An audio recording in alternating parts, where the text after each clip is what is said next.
Right, welcome back to episode 4 of Pod-ject Breakout, the new-ish podcast for escape room owners, players, enthusiasts, or anyone who's got the best part of 25 to 30 minutes to kill and wants to listen to some West Yorkshire dulcet tones with me, Graham, and most importantly, Games Master Ben Stoker. Hello there. How are we doing? Not too bad. I can't believe we're on episode 4 already. I know. Yeah. Who'd have thought we'd last this long? I don't know. I mean, I'd like to think each one gets better in terms of production values, but yeah, I'd say so. Well, yeah. I'm still learning all settings on, the audio software, and then I'm trying to record this one on video, so you might see this one on YouTube. So we're doing it very, Sky Atlantic, or Sky documentaries, Channel 4, over-the-shoulder documentary style. Yeah. But, it might just be a logo here right now when you listen to us anyway. Depends how good or bad that is. Happy Halloween. Happy Halloween, my favourite time of the year. Tell us. Let's talk a little bit. We talk a lot about other people, which we're definitely going to do more in this podcast. But a little bit about what makes Halloween the perfect time to visit Pod-ject Breakout. But equally, the storylines can be quite scary. But actually, the experience can be adjusted, so it's perfect for a 10-year-old or an adult. But go for it. Yeah, I think. Pod-ject Breakout itself. I never set out to make scary games originally. I always knew I wanted a scary game, but originally when I started designing rooms, it wasn't about, creating scary games. But I think just the way my mind works, even the family-friendly games that we have, sort of, the Antidote and Pod-ject Z, I would consider very family-friendly, still have a little bit of a twist, a little bit of a darker edge. I mean, as much as it's a family-friendly room, Pod-ject Z is a zombie-themed game. Mm-hmm. It's set during a zombie apocalypse, It's so I think our games definitely. I mean, you can play them any time of year, but definitely in the build-up to Halloween, and certainly over the Halloween period.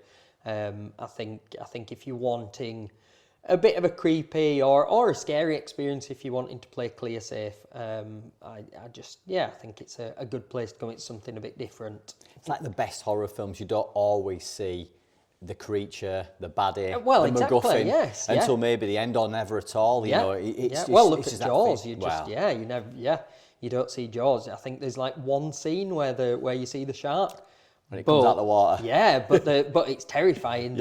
I think the fact you're not seeing it is, and I think that's something we tried to do certainly with Operation Clear Safe in the scarier versions of that game.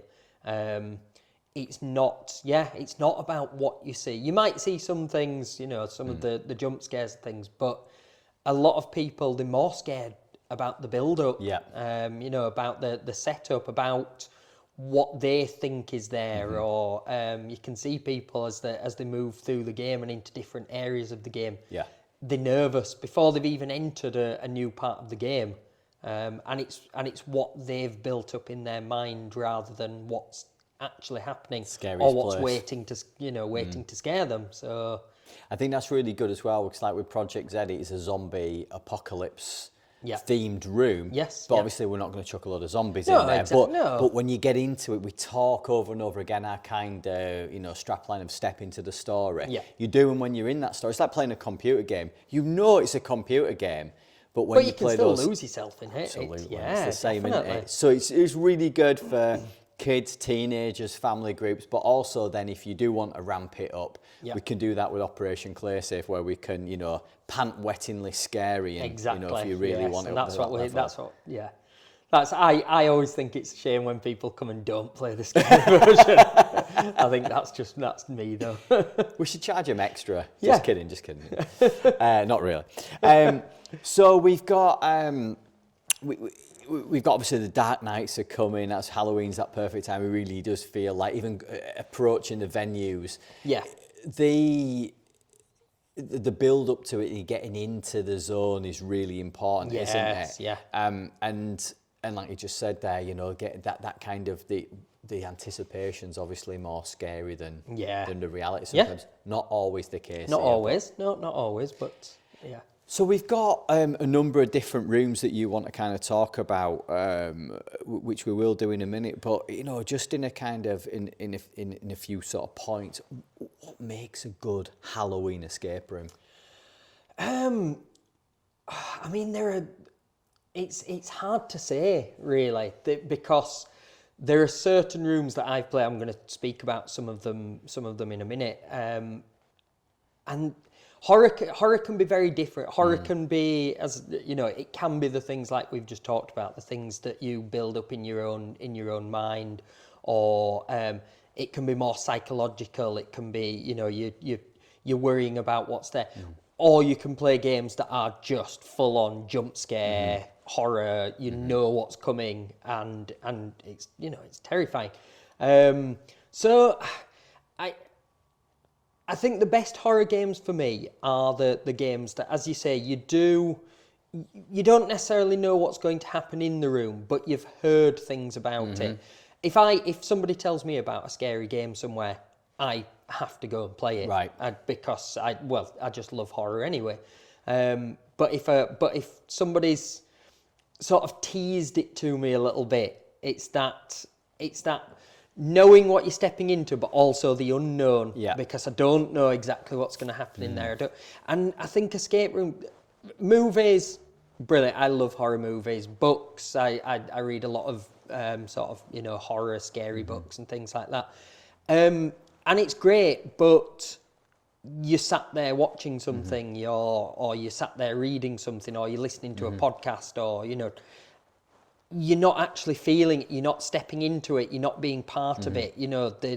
The scares, if you get a jump scare on a movie, you can look around and you're not lost in it, if that makes sense. In an escape room, there's no getting away from it. The scare happens and you're there, you're immersed in it, you're fully part of it. And I'm not saying that this is true, but there's part of my brain that always goes, it won't, that's not going to happen, but it could. We don't hire a serial killer in called the doll maker 4 to 6 times a day for bookings. Well, no.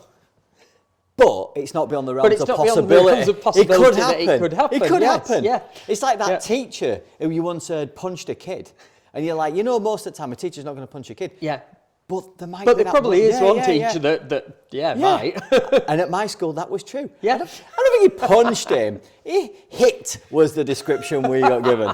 But to be fair, the guy was really honest about it, and the kid probably deserved it. I'm not going to name names for, we're going to say for media legal law reasons, and legal libel and defamation and everything like that. But it's just that in the back of your mind, which I love, and I think that I don't know if that's just me or if that's a lot of people. Or no, I think that is. I get people turning up to play the games, and like they're genuinely terrified of what's going to happen, even though, like I say, it's a game, it's a story, it's actors, nothing is going to happen. The fire safety risk means we can't even lock the door. Well, exactly, yeah. So there's not, but even when you're explaining that to them. You can see there are still people that genuinely, it's hard to switch off. The other side of it, what I love is when you get people that turn up and they're very sort of matter, and they're like, oh well, nothing's going to scare us. It is just a game, It's just actors. Nothing, I don't get scared of anything. And within 15, 20 minutes, they're nearly in tears and they're screaming and they're running away every time they think that something's about to happen. And it's hard in an escape room or in a well-designed escape room that's the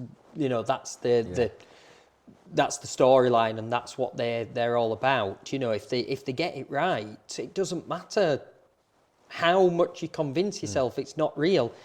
It's so hard not to get caught up in it. And especially when you're playing with teammates as well. Yeah. Because quite often it's not us that are necessarily scaring the people in the rooms. It's the fact they're scaring each other. If somebody has a reaction, it sort of has a knock-on effect to the other people, which is really interesting. You can almost see the dynamics change sometimes from the start of a game to later on in the game.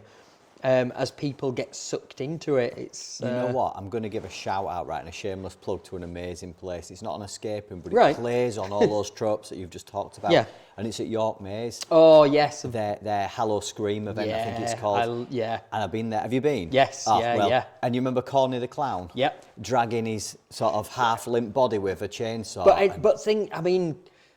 Terrifying. I've been to quite a few sort of Scream events and sort of scare events and things. Some of them not so good. Some of them absolutely brilliant. And it's that same sort of thing. You know that it's not real, but you still get sucked in, and you've got that primal sort of fear, lizard part of your brain, like exactly. Jack Reacher talks about. Yeah. I remember me and Shell got dumped off, and we got broken up from the military group. There was some military guys, and the rest of the group, and we knew. I was there as part of a tourism event. I know a werewolf is not going to get me. But were my pants a different colour when we came out like this? And with my wife trying to impress her. Not happening that night, tell you. See me in tears grabbing her. It was, and it's just, that's what you can then control. It's almost like letting people experience being in a role in a movie whilst using your brain, whilst enjoying time with your mates or a team or your family or, the weirdest date night ever, coming and doing that. So, what are your top selections then for ideally scary rooms to go and visit? This Halloween? I mean, there's a few. I've probably mentioned one or two of them on the podcast in the past, just because I have, there's so many top games that I've played. But like I say, I'm into horror anyway, so a good horror game is always going to really stand out for me. So I think, you can't talk about horror escape rooms without mentioning Butcher. I knew you were going to say that. I didn't even look at the notes. I knew you were going to say Butcher. But it's still one of my standout games of all time. It was one of the first escape rooms I actually played. Right. I'd played a few before that, but it was one of, and I'd heard so many people talk about it, and it was one of those moments when I turned up, and even I was nervous walking through the door because I really didn't know what to expect. I really had no idea. I'd heard little snippets from people about you need to do this, you need to play that. Not this happens in the room, but they've talked about when they came out of the room and no spoilers. They were absolutely but so name of the room and location. So the name of the room, it's Butcher. It's over in Nottingham, and I can never pronounce the name properly. I pronounce it as Escapologic. Yeah. But it could be Escapologic. I always pronounce it as Escapologic. So I'm sure Simon, who owns the games, will put me right if I've got that wrong. If this is all in focus and worth putting on YouTube, I might see if I can do one of those things where you put the word across the bottom. The phonetic bit. Yeah. But I'm not sure I'm quite there yet. So obviously Butcher, I've got to mention, and if you've not played it, well, why? Because it's probably one of the most well-known escape rooms in the country. Maybe we could take this podcast on tour, and this time next year we could go over and maybe do a live play. Yeah, now that would be... because you've never played them. So, and I'll try and sort myself out and get myself psyched up for that. Where else then, Ben? Where else it would take us? Again, I've got to give a massive shout-out to Edith over in Derby, Unescapable Escape Rooms in Derby. Edith again. I'd heard. Oh, sorry, I thought that was the name of the owner. Edith. Right. Well, no, it's really funny that that place. Unescapable. All of their escape rooms have human names. That's freaking me out already. So Edith, which Edith as a name for an escape room. It doesn't sound creepy until you start thinking about it, and it's like Edith is an odd name for an escape. But so I think they've got Edith, they've got Mary, which again, great game, not a scary game, but just a great game. They've got Tommy, and Alan. They've got an escape room called Alan. Isn't it weird? Because if we were like at a seance and there's a presence in there and we're all getting a bit jittery, say, what is your name, Spirit? Said, It is Mary or Edith. Yes. But if it says it's Michaela or Jodie, I'm thinking, hey, are you seen anyone? Yeah. You know what I mean? That's what my brain does. Edith, thinking, those guys, you know, but not to say they're in hot Ediths and Marys. It's just because they're traditional names. Yes, and you think about their traditional names. They're steeped in history. But you know, Michaela and Jodie sound like, oh, cool, yeah. How you doing? Yeah. Can I buy you a drink? Rather than please don't haunt me. Yeah. It's like my grandma was called Ada. Ada. Now that was a cracking name for an escape room. But my Auntie Pauline. Yeah, Pauline's not. I had two Auntie Paulines. I'm just trying. I can't imagine an escape room called Pauline. Really. No, not really. No, don't. No offence, Auntie Pauline, if you're listening. I'm sure you won't be. You'll still be trying to work out how to install the app to listen to this from beyond the grave. No, she's not dead. But if she was, we could definitely call her up. It'd be like a white noise situation. What's it called that when you record the voices of spirits on audio? Yeah. I mean, I don't know what that is. I'll probably put that on bottom of the screen as well if I can do that. Right, okay, that's Edith then. Moving on. Moving on, Seance over at Wakefield, Enigma Rooms in Wakefield. And I don't need to ask what makes this a perfect scary horror room. But again, Seance is one of the. This is what I talk about, the difference between the different horror styles. So Butcher, the storyline is a serial killer sort of storyline. You know, it's and just the whole setting. It's so grimy and dark and just it's just a scary setting anyway, you know, but you sort of know what to expect. You know that the Butcher is not a nice person, you know, and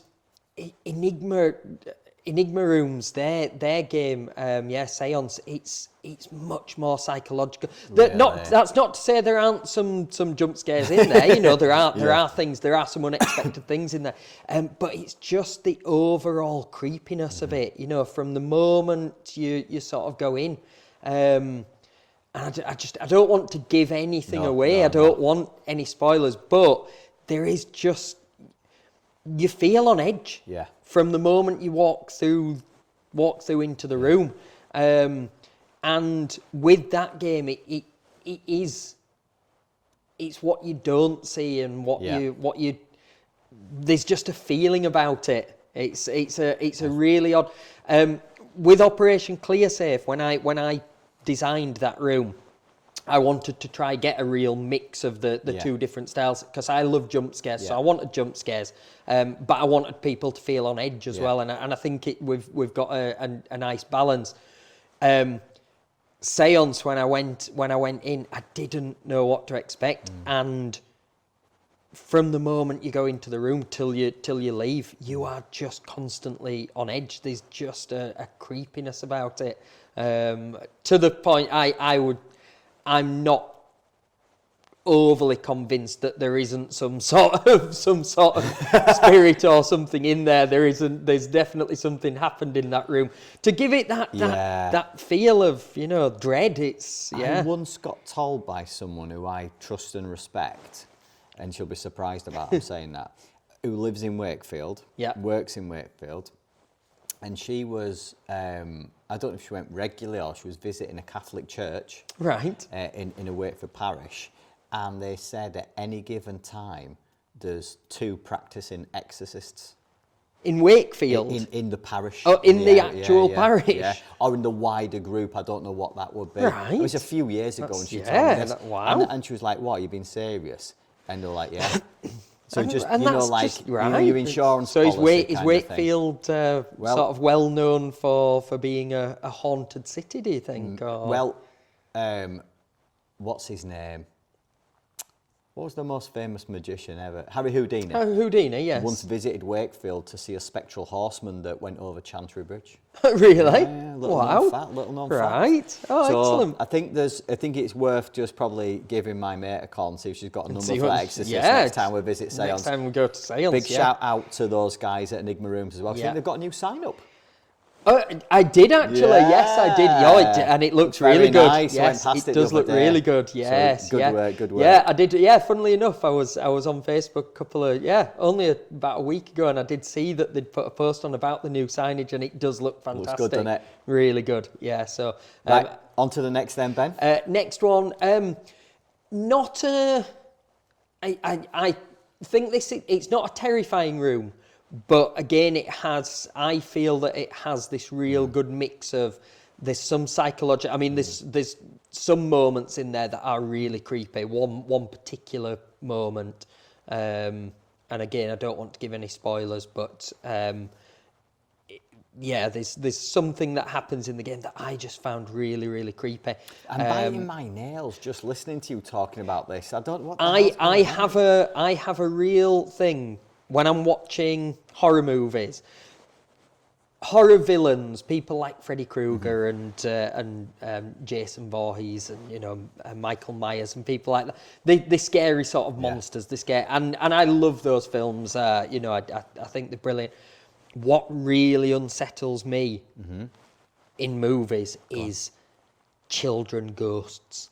Like creepy little kids, or not even ghosts, like in The Omen, Damien. Just so creepy, so scary. And there's a moment in Cabin in the Woods, which is Stuck in the This is the other game.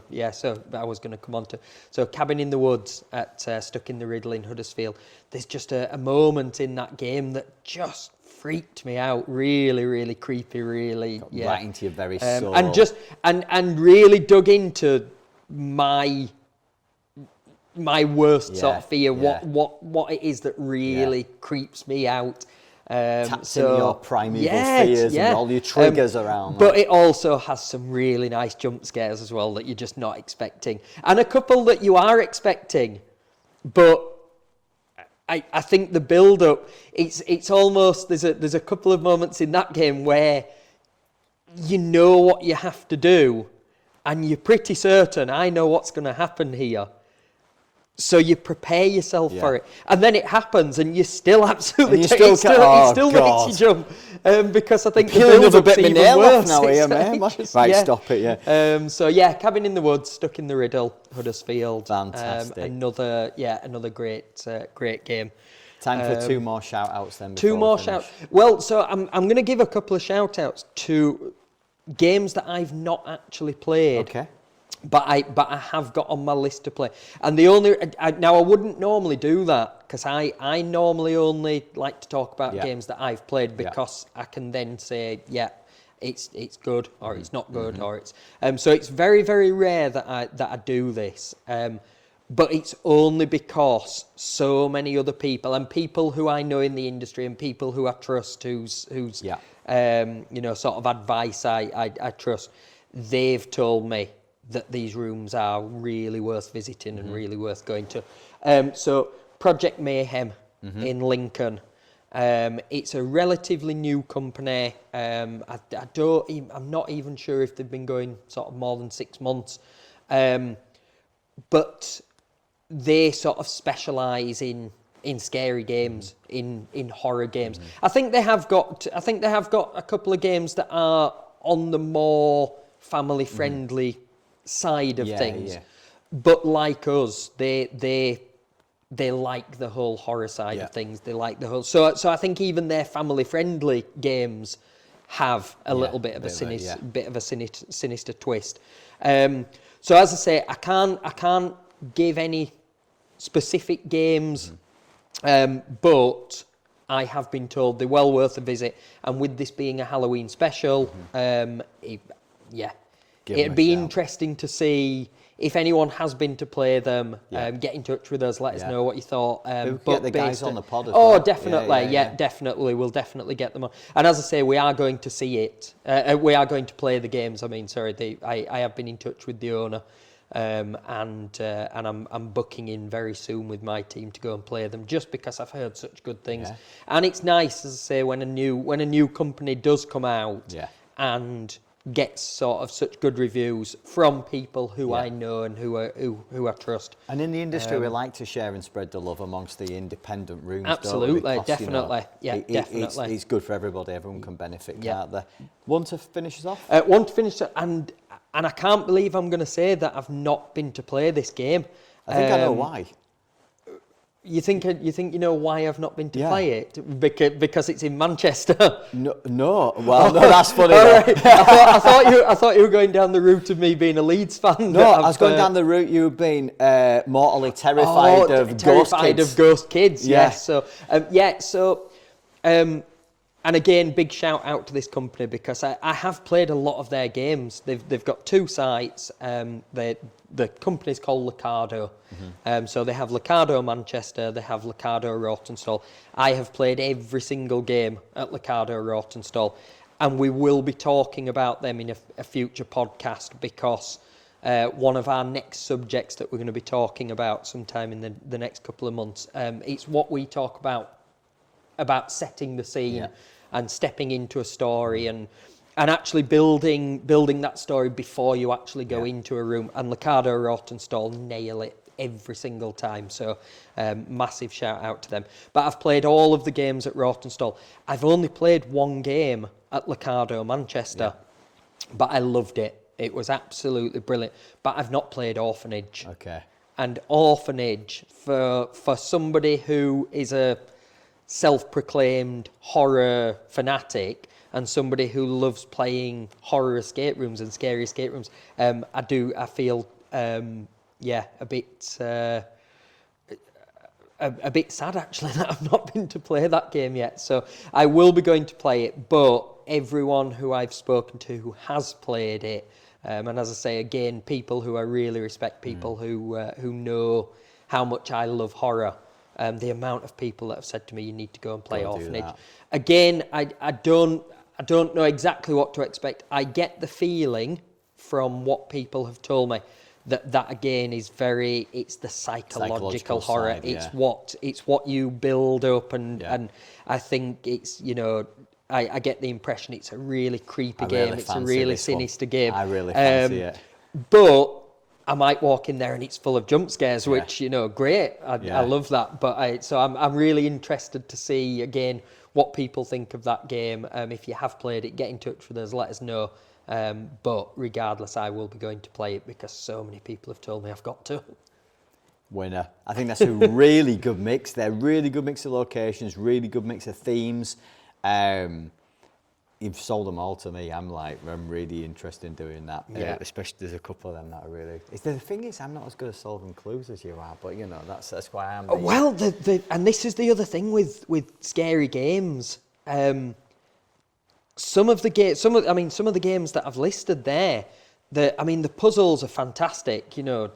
I list them because at the end of the day they're good escape rooms, as well as being the horror side of things. That's what I absolutely love. They are good escape rooms, and if you're an escape room fanatic, you want to play the best escape rooms. That's why they're on your list. But interestingly, some of those puzzles that are in those rooms, if they were in a standard escape room, they're still great puzzles, but they're probably not the hardest puzzles you're ever going to come across. But when you've got that horror side of things and you're panicking a little bit and you can't focus and you can't concentrate, those puzzles become a lot harder. Those puzzles suddenly, what would be a relatively easy puzzle in a standard room where you can just sit and focus on it, and you can suddenly becomes a lot harder when you don't know what to expect and you're on edge and you're looking around and you can't focus. I think you've just hit pay dirt about what makes a Halloween or what makes a scary escape room there. Yeah. And I think that is the magic in it. Yeah. And if you can do that, if you can take a relatively simple or straightforward puzzle, if you had your head on straight, and make people so tense, so anxious, so fearful, stressed, then for all in all the best ways, in all the kind of roller coaster ways, then I think you've nailed it, haven't you? I mean, when we opened ClearSafe, when I was first testing ClearSafe, I ended up taking probably 7 or 8 puzzles out of that game, and actually simplifying some of them.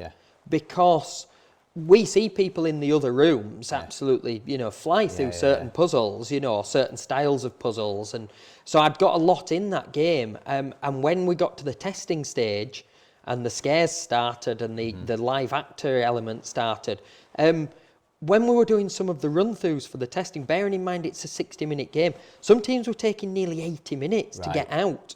So those 20 minutes are because it's scary. So people just cannot focus. So what would take somebody normally, 2 or 3 minutes to solve a particular puzzle, we were finding that it were taking 10 minutes just to work out that one puzzle because they couldn't focus. It's interesting. And I do think designing a scary game is very, very different to designing a standard escape room.